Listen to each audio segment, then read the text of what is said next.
Akalar, bilaman siz Cobalt bilasiz. Siz uchun bitta yaxshi ma'lumot berib o'tib ketaman. Videoni oxirigacha ko'ring. Hozir mana shu yerda tushuncha beramiz. Qaranglar, biz oldimizga galovka kuygan holatda kelgan, klapin kuygan holatda kelgan, mashina qaltirib ishlagan. Biz tepa tomondan qilib beramiz dedik, lekin tepa tomondan oldin qilingan. Probek kam bo'lgani uchun majbur bo'ldik yetishga. Qanaqa holatda yetishini hozir ko'rsatib beraman. Mana kamera orqali ko'rib beramiz. Yaxshi turibdi bu. Aha. Zo'r.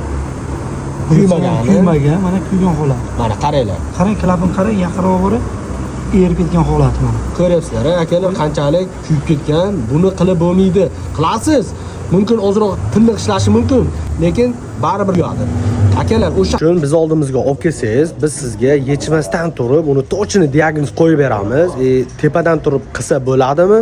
Galovkani ko'tarib qilsa bo'ladimi? O'shani sizga to'chini aytamiz.